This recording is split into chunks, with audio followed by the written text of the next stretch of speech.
you're back. You left in a hurry last time. Is everything okay?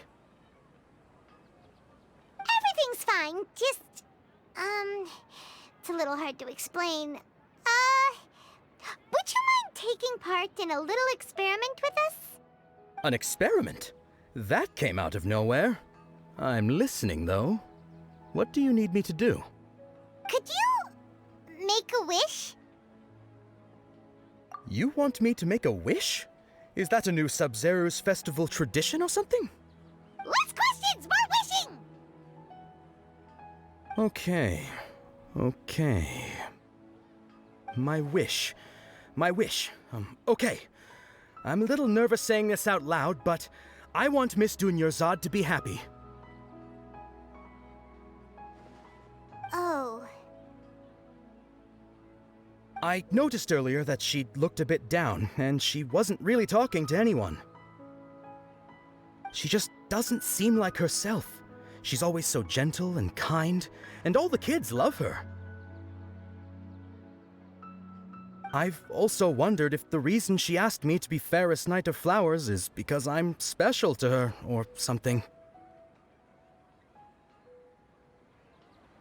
So, you have a crush on Dunyarzad? Oh, is it that obvious? After what I just said, I guess it is. When she placed the hat of the Knight of Flowers onto my head, she said to me, I want everyone to have a happy Sub-Zero's festival. What she didn't realize was that I'm not that interested in how everyone else feels. In that moment, I just wanted to be her Knight of Flowers for the rest of my life. 50 years, 100 years, I'll serve her till the end of time. Okay, yeah, that was a bit much. Felt like the right moment to get it off my chest, but that was pretty embarrassing. Okay, I'm ready to make my wish. I would like Miss Dunyarzad to appear in front of me right now with a smile on her face. Here goes. Please come true. I'm gonna open my eyes. Oh, you're... What?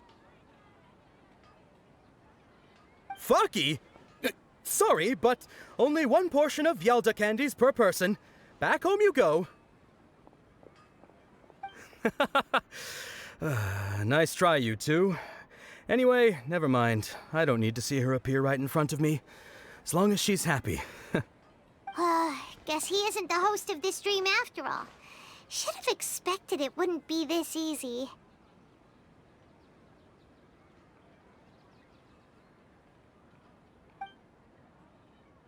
It seems like everyone who knows Dunyarzad loves her, but none of them has any idea that she...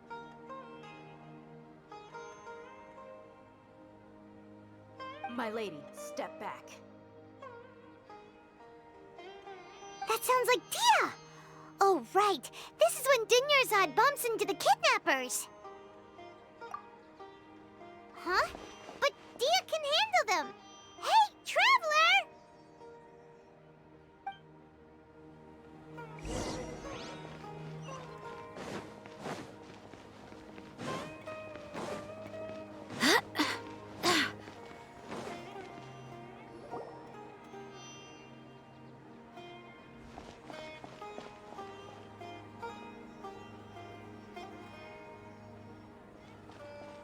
Oh, it's you. Great timing. Please take... Hey, this is my job. The homie Yannis pay me, not you. You... fine, all right. Knock yourself out.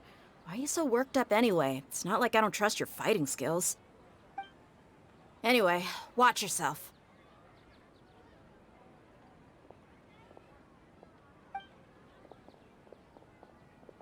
So you got yourself some backup.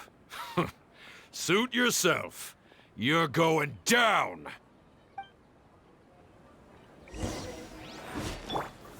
Gather! Go as one! No touching!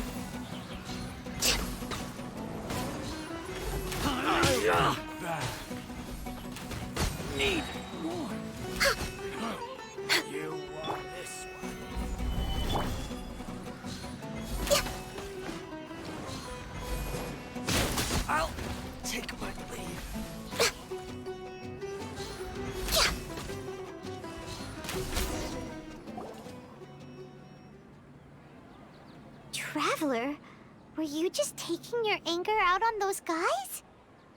You and Nahida both. Dunyarzad wouldn't want to see you two like this. Oh, and speaking of her, Paimon just remembered something. Remember how during the first Sub-Zero's festival, before the Samsara started, we came here with Dunyarzad because she wanted to pick something up? She said it was because she had forgotten something. Okay, so Paimon's memory is working so far. Anyway, Paimon also remembers that she is staying somewhere around here. She pointed it out to us the night before the Sub-Zero's festival. Yeah, even if it's only a tiny clue, it'll probably still help us more than this needle in a haystack search.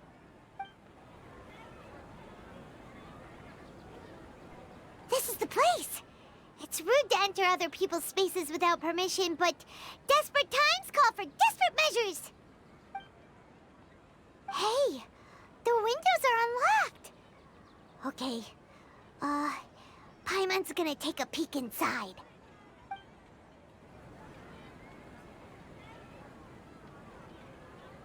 This was only a temporary residence, so there was pretty much nothing inside except this book on the table. Should we open it?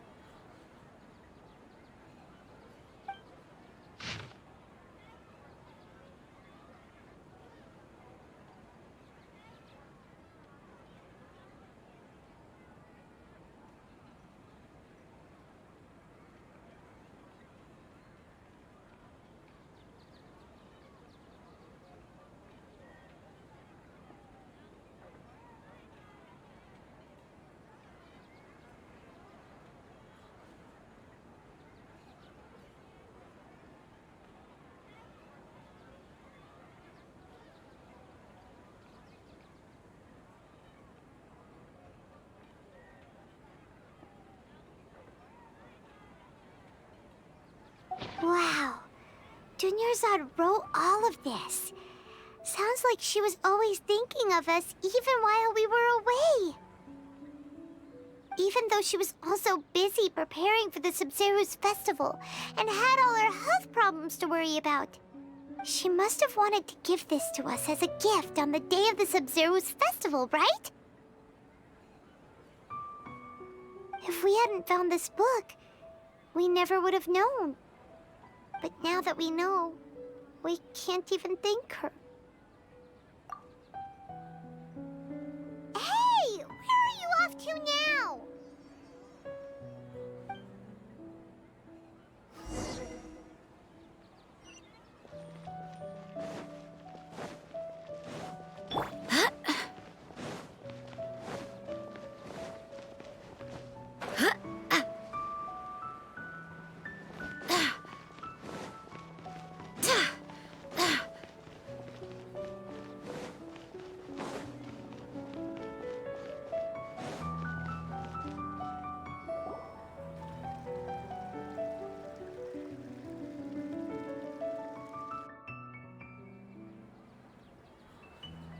It's Dunyarzad's puppet.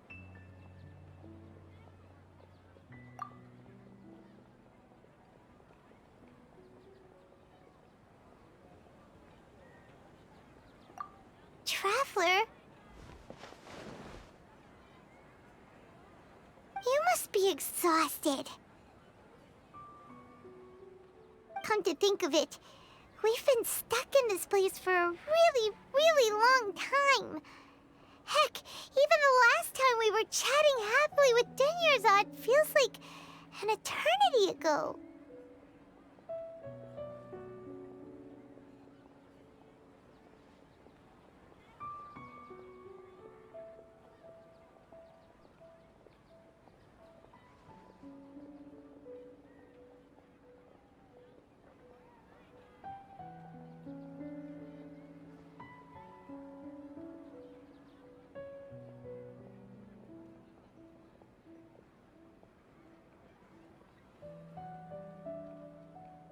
Paimon still remembers when we were sitting here, and the way her eyes sparkled when she talked about Nilou's dance of Sub-Zeros.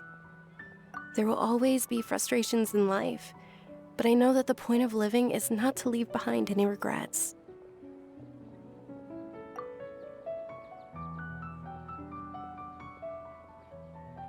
That was what the real Dunyarzad said, wasn't it? Does that mean... Yes, Traveler. What is it? Oh, so she's still just a puppet. But just now, how come... What? Where are we going this time?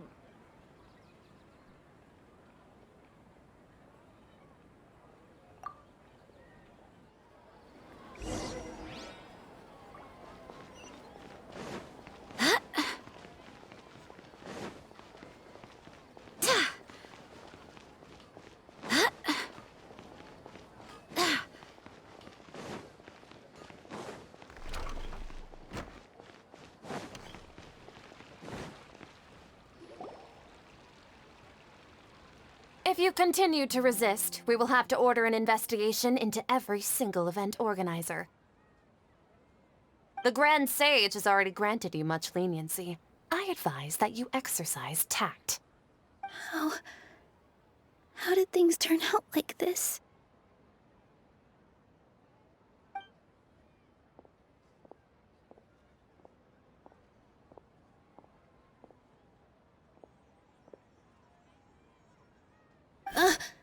Traveler? You don't have to get involved. He's a sage from the academia. I don't want to drag you into this. Traveler? Traveler? What the heck are you doing? If you get arrested by the academia, that's another day gone to waste!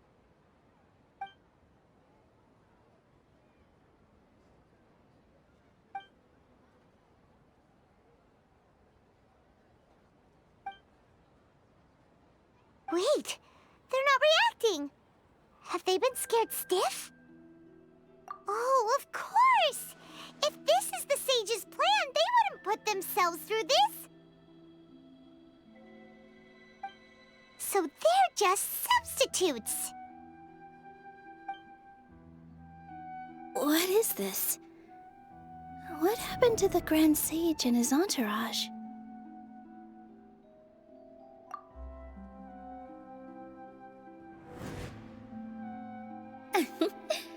Like I said, they symbolize the goddess of flowers.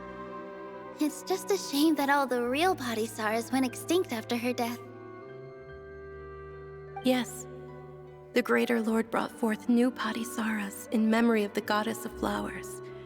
But she ultimately could never truly replicate that beautiful shade of purple.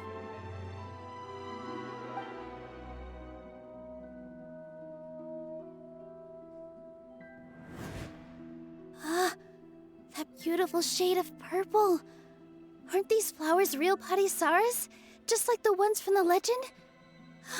I didn't even notice. Dunyarzad, did you find these? But didn't you just say all the real flowers went extinct after the goddess of flowers passed away?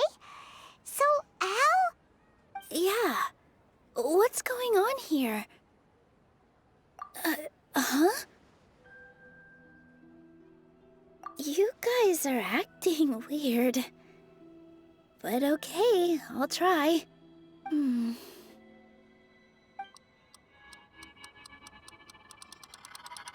Hey!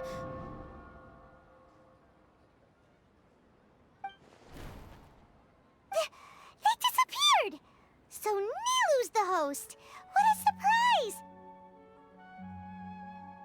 Purple Padisarahs don't exist in the real world anymore. But in Nilu's subconscious, they can appear as decorations on the stage. It's just like the example Nahida told us. People assume there will be food on a plate, and Nilu assumed there would be real Padisarahs in the flower pots. So when you saw the flowers, you instantly knew it was Nilu? But if we want to end the samsara, we need the host to become aware that they're dreaming. How should we make Nilu realize that? Am I dreaming? Huh?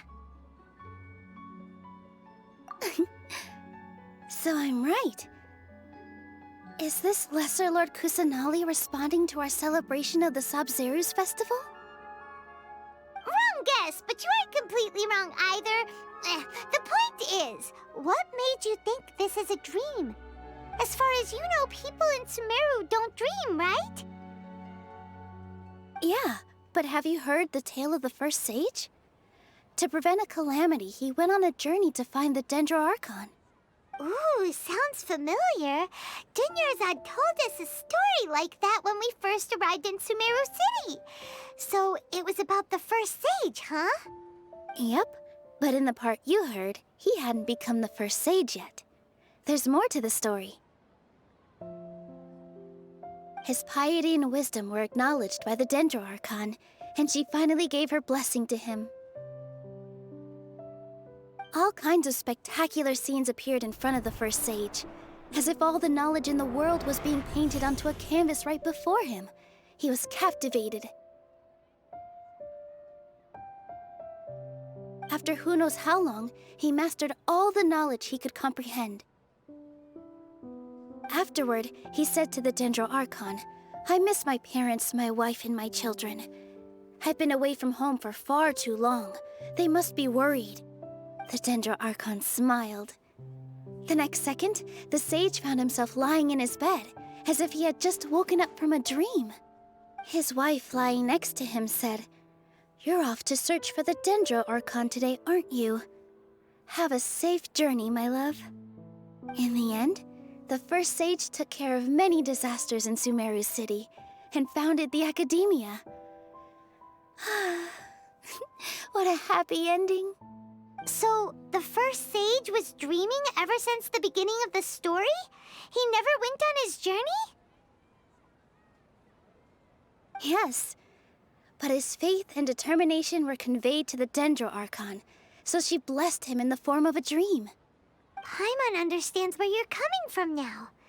That's a really interesting connection. But we really gotta wake up soon, like the sage in the story! I see. Well, it just so happens that today's Sub-Zeru's festival is almost over, too.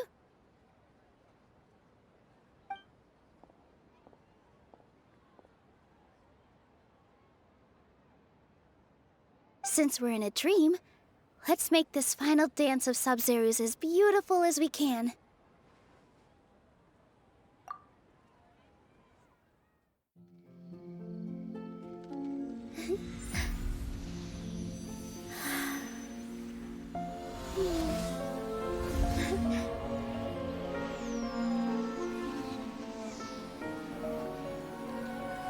The wait is over, everyone. I dedicate this to our god, the dance of Sub-Zeru's.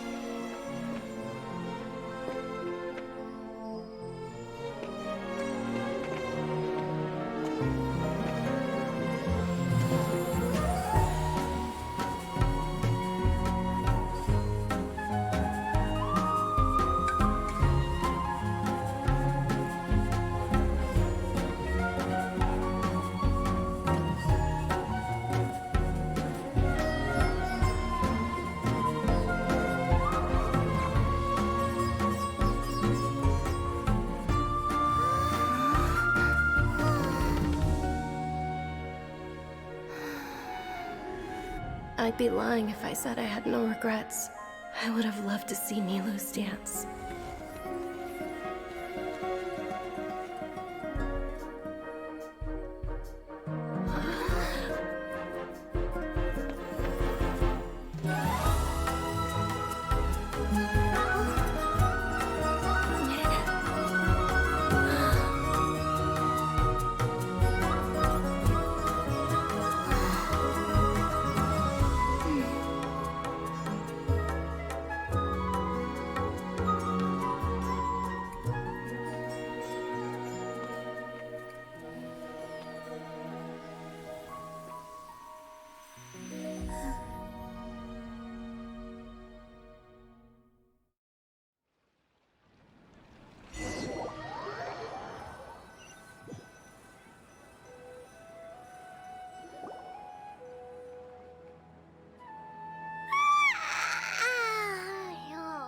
morning, Traveler.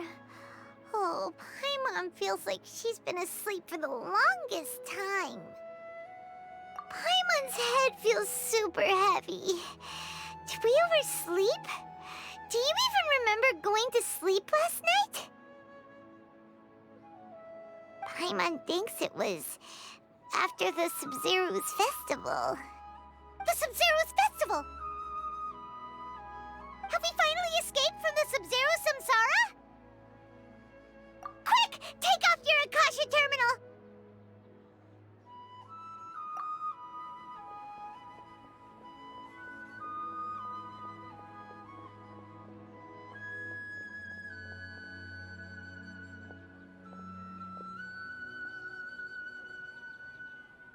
She's not in her room. What happened? Huh? What usual spot?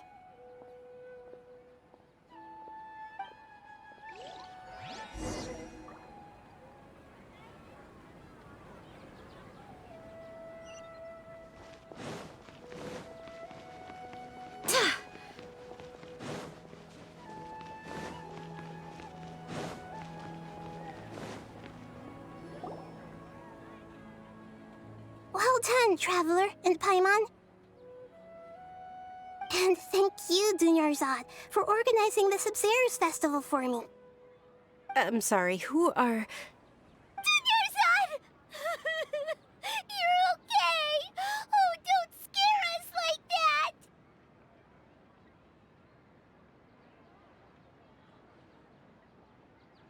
Oh, Traveler Paimon. I have something amazing to tell you. I just had a dream, and I saw Nilou performing the dance of Sub-Zeros.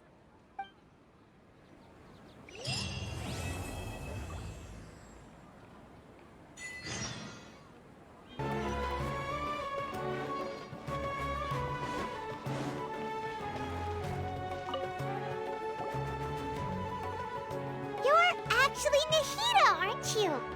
Paimon felt like Catherine was acting weird when we met at the Sub-Zero's festival. And Dunyarzad, did you save her? It's a really long story. We shouldn't disturb her. Her consciousness is still weakened.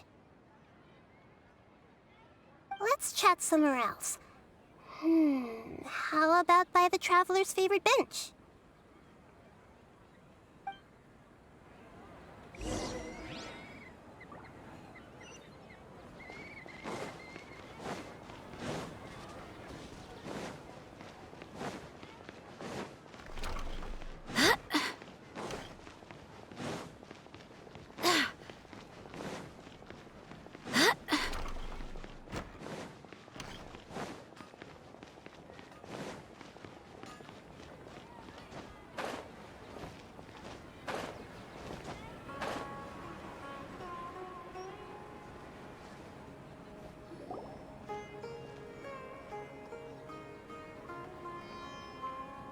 Let's talk about Dunyarzad first. It's such a relief that she's all right. After we parted on the last day of the Sub-Zero's festival, I left the city and saw what the Traveler had described. Among the countless dreams, I found one that was growing fainter and fainter. This proved my suspicion. Once Dunyarzad could no longer bear the Akasha harvesting her dreams, her consciousness began to dissipate. But this also meant it escaped the Akasha's control. Such a small fragment of consciousness can't last for very long, though. It will return to its original dream, where both will gradually fade until they completely disappear. I used all the power I had to keep her dying dream alive as long as possible, but it still wouldn't have lasted for much longer if it hadn't been for you two breaking the samsara. So it looks like we did manage to save Dunyarzad in the end, and not a moment too soon. Huh? Why are you two smiling so happily? I thought you'd be so moved that you'd start crying. I need to spend more time observing human emotions. Both are fine. Everyone reacts differently. All right. You two must have a lot of other questions for me, right? After all, you saved my faithful believer. As your reward, I will answer any and all questions. At the Avidia Forest, there was this incense that made the traveler fall unconscious and dream of a huge tree and a red sky. You also heard someone's voice, right? It said world and forget me. Yeah, so you do know! We've been wanting to ask you what that was about, and if the red sky was related to Conria. It seems like the traveler established a connection to Irminsul. That was a message left by Greater Lord Rukkhadevata's residual consciousness in Irminsul. Perhaps her last memory before she died. As you two probably know, Greater Lord Rukkhadevata disappeared after the disaster in Conria. The timings of these events do line up, so your suspicions are reasonable. A message from Greater Lord Rukkhadevata? We thought it was from the Scarlet King. The Scarlet King? That god who died even longer ago? Some present-day desert dwellers still worship him. You probably just heard some of their conspiracies. Okay, so what does the message mean?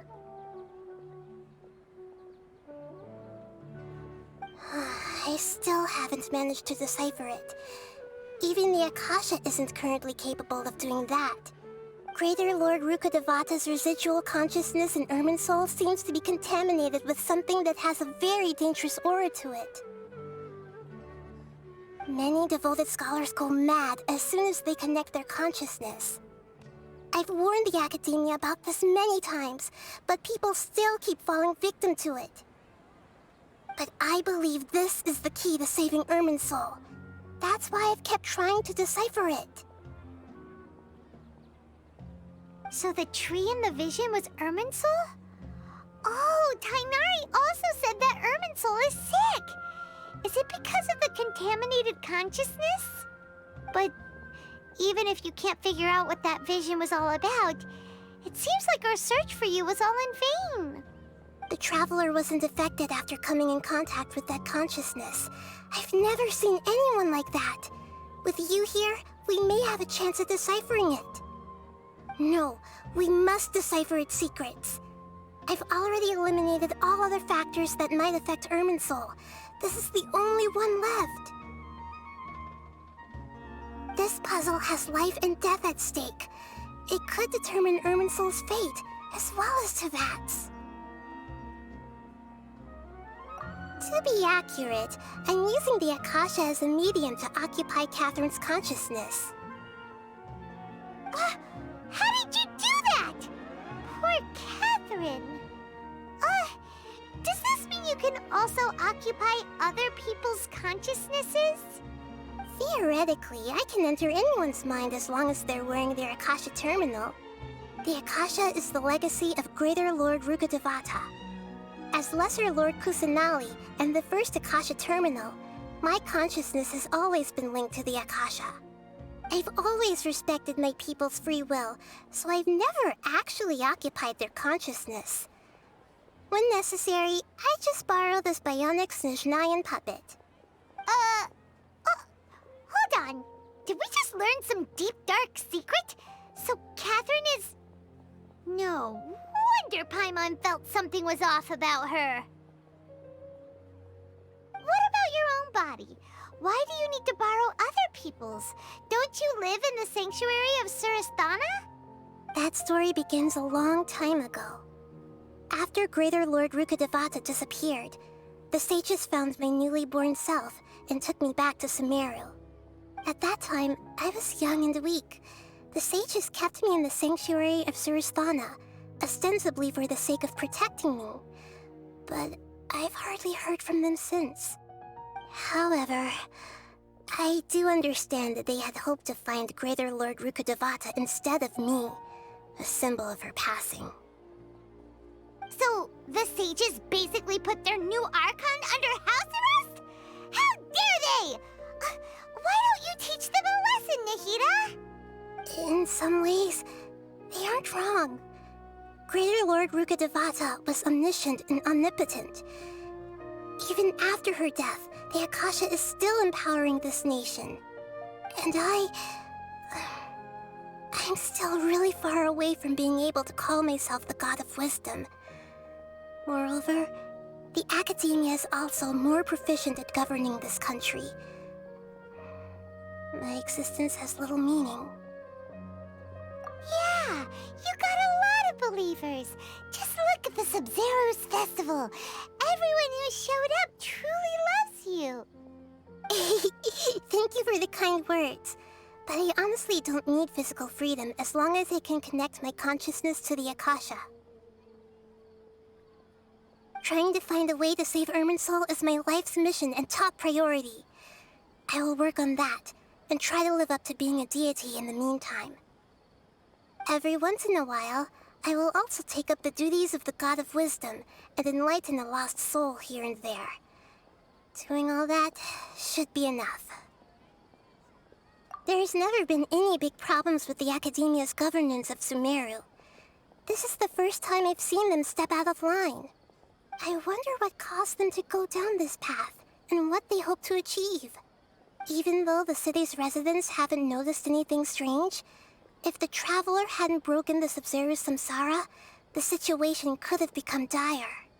I tried to do some investigating in the Akasha, but I couldn't find anything suspicious. And all the people of interest seem to purposely avoid wearing their Akasha terminals. I think they're deliberately trying to hide something. Oh, that reminds Paimon. In Gandharvaville, there was a sage who had invited Tainari to join some kind of project. Could it be related? Regardless, I need to first investigate the sage's motives, make things right, and punish them if needed. But I'll have to be discreet, or they'll see me coming.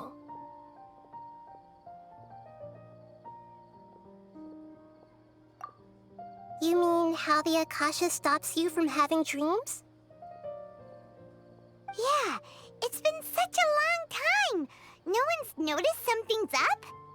It's not that no one noticed. It's more like no one cared.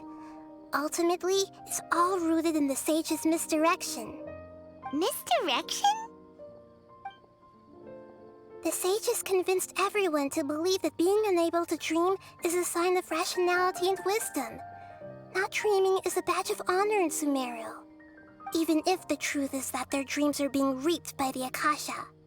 With their propaganda in place, the sages can maximize their use of the Akasha to facilitate their research. Besides, Greater Lord Rukkhadevata must have created the Akasha in the hopes that it could be used to its full potential. That's why I've never come out strongly against this. Anyway, the perspective advocated by the sages drowned out any voices of doubt. By now, even those who never use Akasha terminals find it too shameful and embarrassing to talk about their dreams. Got it! I hope my answers were satisfactory, seekers of knowledge. To be honest, maintaining Dunyarzad's fading dream took a lot of mental energy. I think I may need to rest for a while. Oh, and you don't need to worry too much about the sage's activities for now.